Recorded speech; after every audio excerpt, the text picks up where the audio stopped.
What's up, guys? So, I know I'm not usually one to talk about anime on the channel as much. I'm usually more of a Pokemon YouTuber, but this chapter is so. This is one of the best chapters I have ever seen of One Piece. I'm a huge One Piece fan.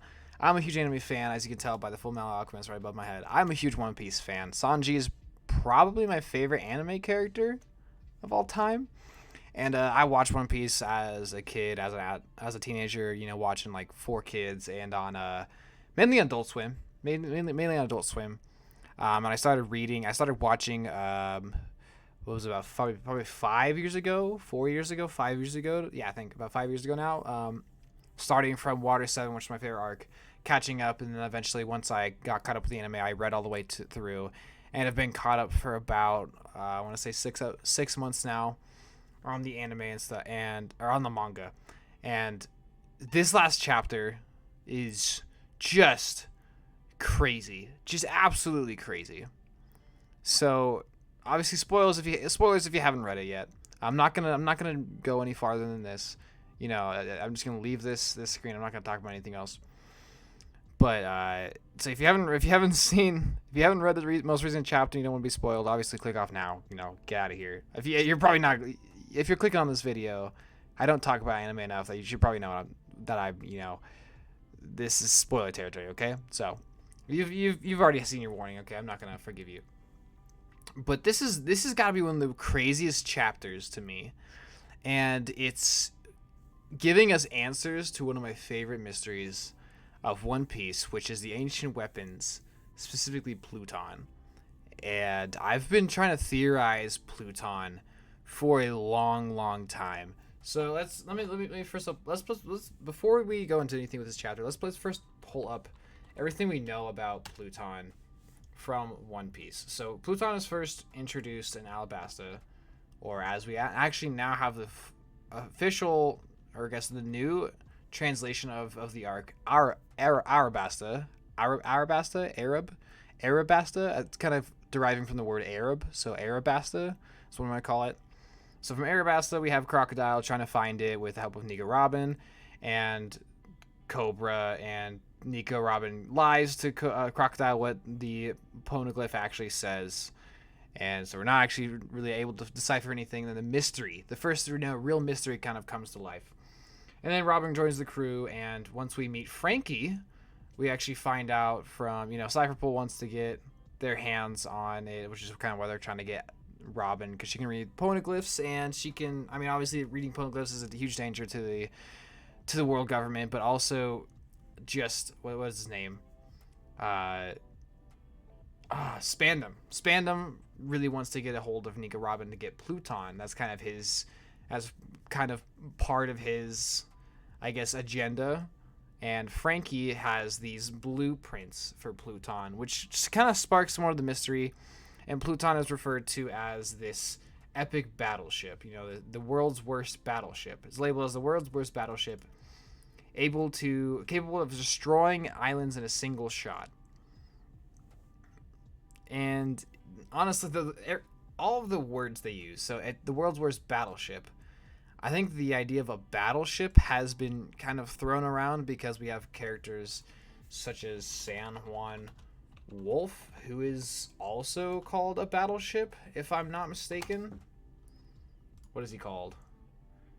He's known as a colossal battleship. So he introduces the idea that a battleship doesn't actually have to be a boat, or it doesn't actually have to be an actual figurative ship. It can be a literal ship. It can be more of a metaphor, like a figurative one, like someone who. It can be something alive. It doesn't have to be someone necessarily. It can be something alive. Now, obviously, I don't think San Juan Wolf is Pluton. I don't think that it would just be dropped, like that. I don't think he is. He's a devil fruit eater, as far as we know, or as far as we can kind of tell. I don't think it's ever. I think it might have been confirmed in like an SBS or something. Yes, thanks. At least the part of his devil fruit. So he does have a devil fruit. And he ate a devil fruit that has turned him into this colossal giant. And I don't think he is Pluton. I think it would be kind of I think it'd be a huge letdown if Sandworm Wolf was Pluton, because he is known as a battleship. I think he's just to introduce the idea of a living battleship. So Pluton is known as the world's worst battleship, capable of destroying islands with a single shot. Shot does not have to mean cannon fire, does not have to mean anything. We've seen different kinds of shots, I guess, with Kaido in this recent chapter, Momonosuke, being able to shoot beams out of their mouth, blast breath, even a shot. It could be just a hit, like a punch or something like that. So there's different possibilities of what a single shot could be. You know, one blow, one shot to the head, one blow, one shot to the gut. You know, it could be an attack. This could basically just be retitled as a single attack, one single attack. So we hear more about it. We hear that Frankie has blueprints, but these blueprints are always really interesting and kind of he incinerates them. But I don't think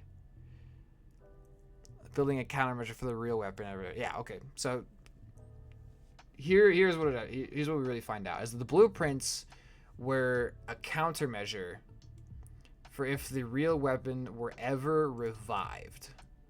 So here we hear the word revived. We've heard the word. Where do we have it?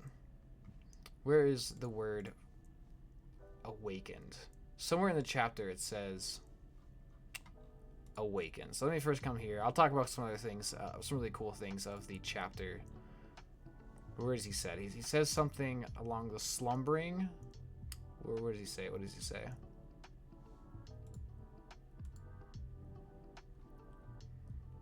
Somewhere up here. Retrieving Pluton.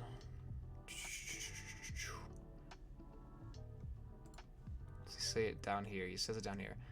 It is said that you would find the sleeping ancient weapon. So sleeping is very much an adjective, or I guess a verb. It's a descriptory word for something that is, you know, alive. You know, rocks don't sleep, but we sleep. You know, a hibernating bear sleeps. A creature sleeps. You know, something that is alive is sleeping. So the word sleeping, the word revived that they show down here, in case it would ever revive. Like some of these words, and the words revived were used in the anime, is these keywords that just foreshadow Pluton. Also, in this panel right here, as we're looking at the old Wano that was submerged in water, as we see here. So we see it's at the base of Mount Fuji, and eventually during the Void Century, 800 years ago, sometime during the Void Century, these walls were erected. And this, I mean, first off, these walls pretty much just means that there's like a crazy earthbender in One Piece, okay? Like, oops, let me get back. Like this, how do you make these physical land, like mountain walls appear? How do you make that appear, huh? There's got to be some kind of earthbender or some kind of fruit. You know, some kind of fruit as an earthbender. We've seen other elements like ice, magma, fire. Like we clearly have land mass, rock. I don't know, earth. You know, earth. We have an earthbender, and there's some kind of earthbending fruit. Earth fruit. The soil fruit. The rock fruit. I don't know. Whatever it is. Some kind of, I think, Logia or Paramecia that can control and create land masses, and probably can, honestly, might be able to create islands and maybe even destroy islands. Maybe it got rid of God Valley. Theory, you know, interesting. Anyways, you know, not to diverge into that. Anyways, and also established this land. So Wano was clearly affected by some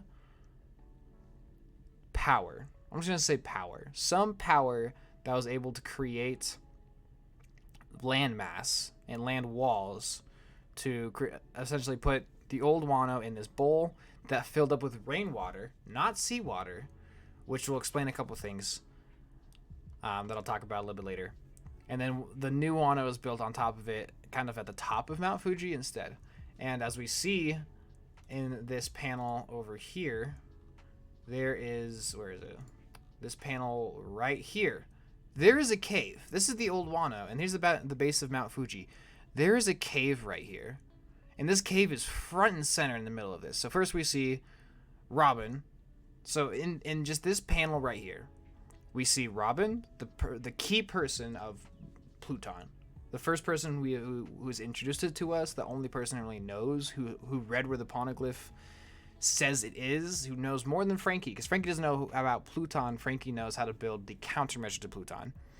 He doesn't know about Pluton. Robin is the person who actually knows anything about the real Pluton, and that is here in Wano, and it's going to look for it. So we see the figure that is most related to Pluton that we know of. We see also down here the old Wano, which has been confirmed is where Pluton is located, and he even says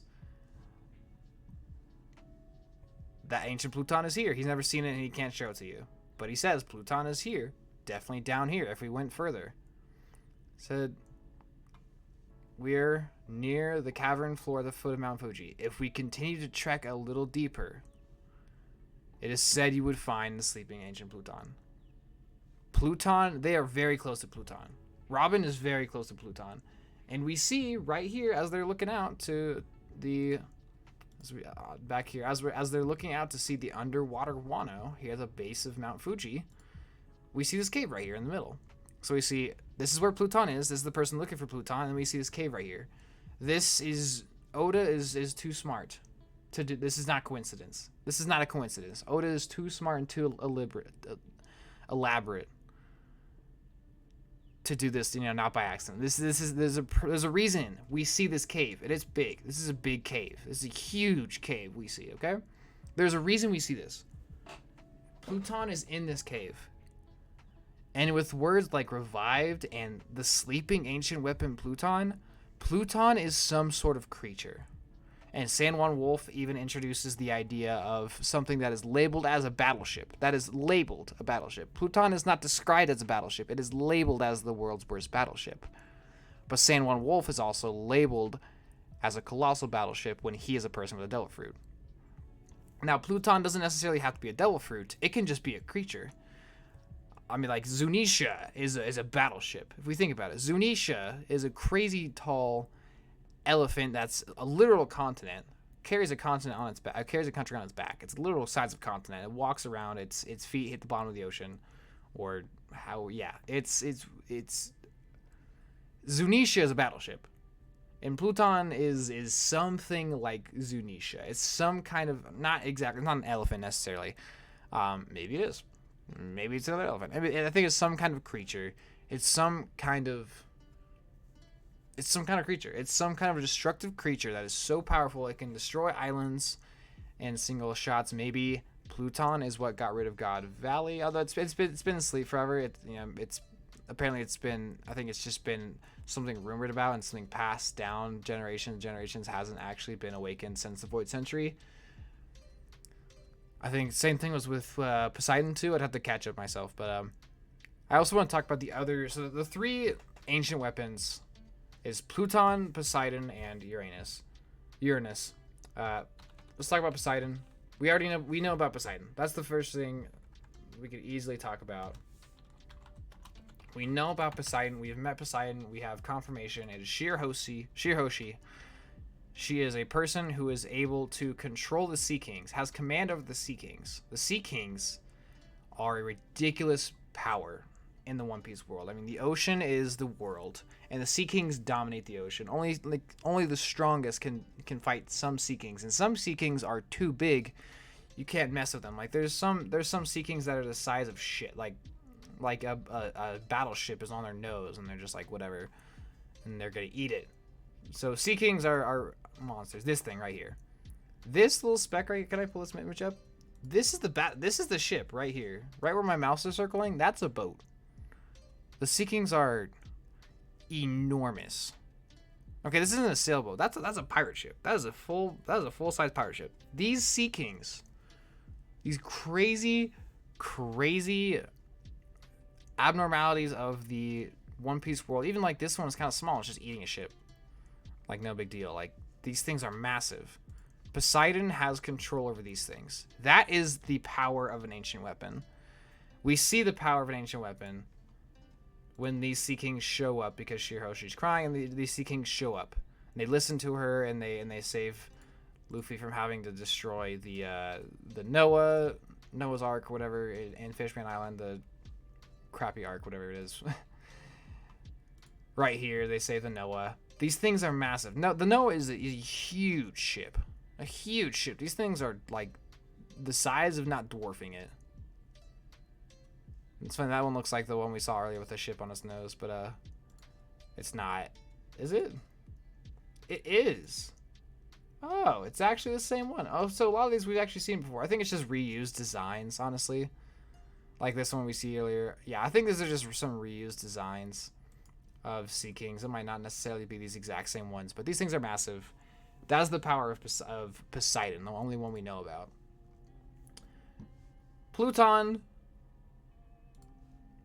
Sleeping ancient weapon, a battleship that can destroy islands. So we've got Poseidon, who is the god of the sea. And Poseidon, Shirahoshi, controls the Sea Kings, which means you basically have all the power of the sea in the water. That is taken care of. Pluton is basically the Greek god of the underworld. Now, I'm not sure what the underworld is supposed to mean for One Piece, because there's not really any,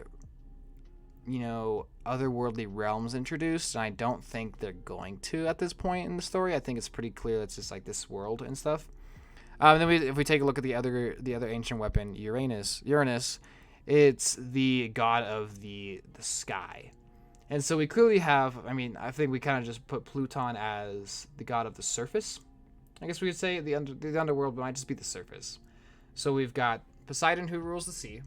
Let's say we've got three areas. We have the sky, we have the surface, and we have the under the water, in the sea. So we in the sea, land or surface or on top of the sea, whatever you want to say, like the surface where most of the characters are, and the sky.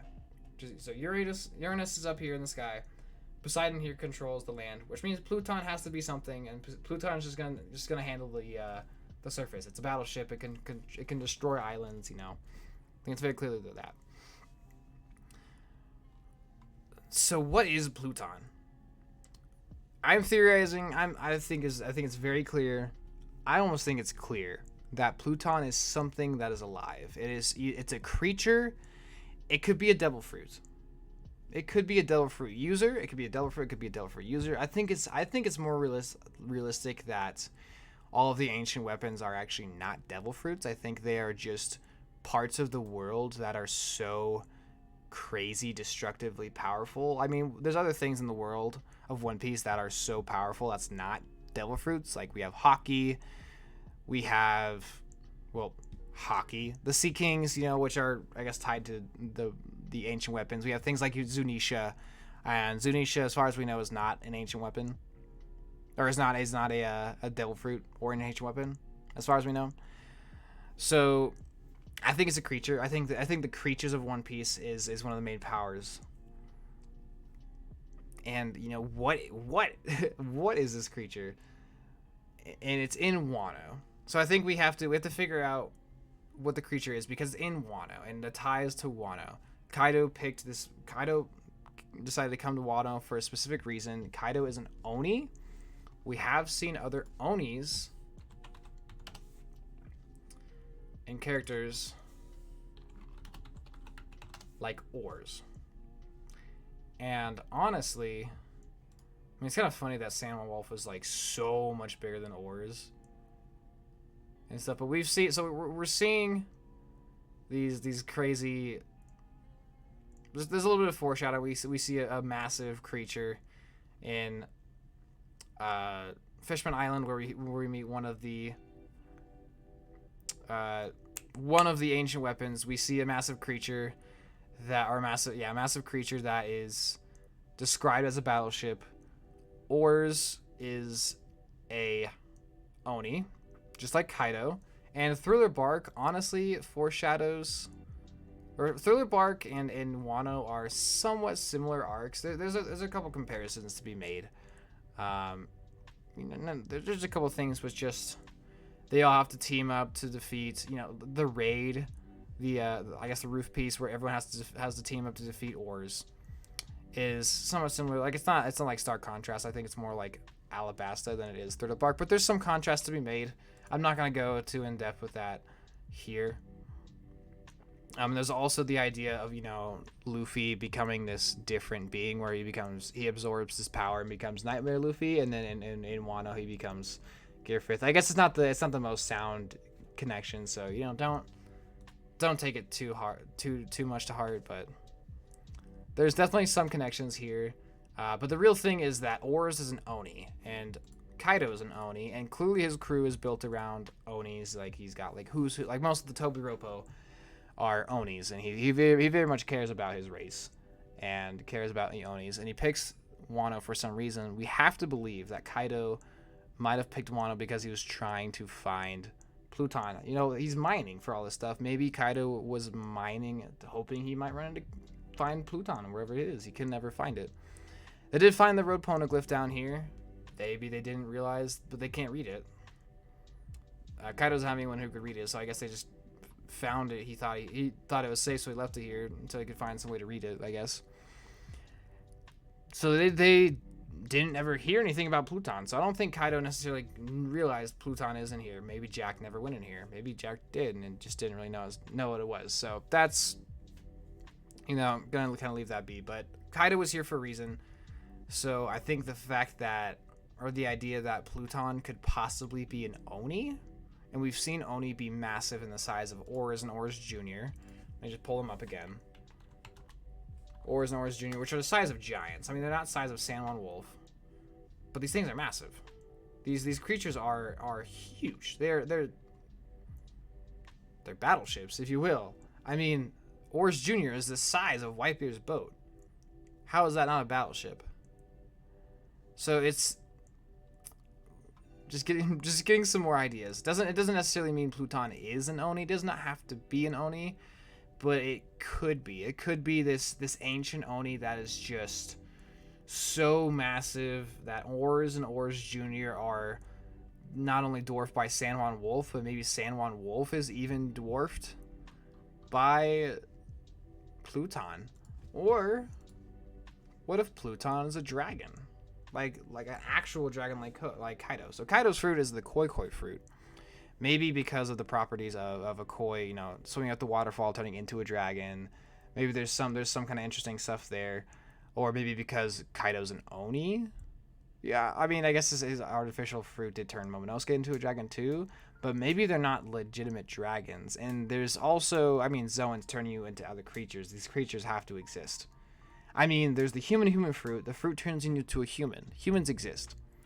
There's stuff like the giraffe fruit. We've seen plenty of different animals. There's a monkey fruit. We've seen monkeys in the world of One Piece. So some of these Zoan devil fruits turn you into creatures that are real creatures. We've seen like dinosaurs and stuff. We've seen all these creatures exist in One Piece. So you have to assume that there is, just because, you know, Kaido has a fruit that turns him into a dragon, that dragons probably exist in One Piece. And I think a dragon, an actual dragon that is so big that, I mean, Kaido in his dragon form is insane. He was super huge, massive. He cannot fight in Onigashima. Can I see like Kaido dragon form size? I want to see if there's a size comparison. Probably not, just because it's not fully animated yet. Although he has appeared, but also here's some more mysteries to be solved. The wandering shadow and the stuff we saw in Thriller Bark. There's just more theories that I love to talk about. Does it show Kaido here? This doesn't show Kaido. Here's another dragon. Well, we already know dragons exist. I mean, this is an artificial dragon, right? But we do know that dragons do exist in the world of One Piece. We have to assume. You could only assume that if dragons are going to be anywhere in One Piece, wouldn't they be in Wano? Also, this sword's another huge theory. You know, what is that sword? It could be an Oni. That sword could be used by an Oni. Again, there's the Pluton is an Oni theory. Pluton could be a dragon. Maybe the dragon used the sword. I mean, because Kaido has limbs like a dragon. He's got arms like a dragon. So I'm kind of going on a tangent here, but basically I'm just gonna sum everything up as is the wording in this chapter alone very much makes it seem like Pluton is a creature, and with past things like San Juan Wolf and other wording and examples of ancient weapons or battleships, we clearly can tell. We can clearly piece together and theorize that the ancient weapon does not have to be an actual battleship, even though it's described as a battle. It's labeled a battleship. It doesn't have to be a physical boat. It can just be something that, I mean, Zunisha is a battleship. Like, let's be real. Like, Zunisha is a battleship, so it can just be a massive creature. Honestly, Zunisha being Pluton would have made sense to me. But they're putting it is in Wano. It's got to be in this cave. This cave is too deliberate. It's too deliberate for this cave to be here. So, whatever Pluton is, it's in here. It's in this cave. Luckily, Luffy's got a fishman on his crew, Jinbei. And Jinbei, Robin can go up there and have a very real conversation. And honestly, now she knows that you need a fishman to get down here and stuff. What Robin could very much go up and talk to Jinbei and say, "Hey, Jinbei, I need you to do me a favor. Can you come down and check this?" And she shows him this area, and she says, "Can you go check out this cave?" He can go in there and he sees the sleeping creature, and he's like, "That's Pluton. That is Pluton. Hey yo, we could find it, or we could not. You know, maybe we don't see Pluton for a while." And he probably won't be able to awaken it. He probably won't be able to get it. Whatever it is, probably get out. It's probably asleep because it's underwater. It's not dead. I don't think it. I think whatever creature it is, it's able to live and breathe underwater. Maybe there's some kind of air pocket up here. It's like a seafloor cave kind of thing, and it's just asleep. It's dormant. Whatever it is. Whatever it is, it needs to be. It's sleeping. It must be revived, and it's here. It is here. He says if you go a little bit deeper, you would run into if you went a little bit deeper, you're gonna run into Pluton. They are here. The only way to go deeper is to go into the city, and into the city, here's the cave. This is where Pluton is. And in here is something that is sleeping, that must be revived. It is some sort of creature. Pluton is a creature. My two guesses is that it's either a real dragon or an Oni that is dwarfing oars that is maybe the size of San Juan Wolf, if not bigger. That is super powerful. Maybe it's a dragon / Oni. Maybe it's some kind of creature like that. I don't know. Maybe it's some creature that is so wildly fanciful because Oda loves doing things like that. I think it's something like that. You know, it's gonna be something epic. It's gonna be something epic. Pluton has been one of the most ongoing mysteries of One Piece that has just followed the crew like I don't know, like a breeze. Like it's always been there. It's always been there. It's always been subtle, but it's always been following them because of Nico Robin. And we're finally right here. It's right there. And this panel, this panel right here is it's right there. There is Pluton. It's in there. It's right in there. And I cannot wait to find out what it is. I've got a couple ideas. Dragon, Oni, some kind of creature. I think it's a creature. Okay, I think it's a creature. I think there's so much evidence that points towards it. In this chapter, just everything about this chapter, the Shanks stuff, the Jack being a fishman is so cool. All the stuff, the ending of it. I love One Piece, guys, and I am so excited to see all the new mysteries. Not the new mysteries. All the mysteries of One Piece starting to be solved. Oda's a genius. I love this series. Anyways, guys, if you like One Piece, let me know what you think Pluton is. Let me know what you think Uranus is, because we haven't touched Uranus. I have no idea. It could be a big bird. I don't know. I don't know what a Uranus is, honestly. Are they all creatures? Is one actually a ship? I don't know, man. I don't know. We're still missing Uranus. We only came this close with Pluton. We don't even know what Pluton is yet. We just know where it is. We just know it's right here. But what about Uranus? Like, there's so much. There's so much. I can't wait. Love y'all. Peace.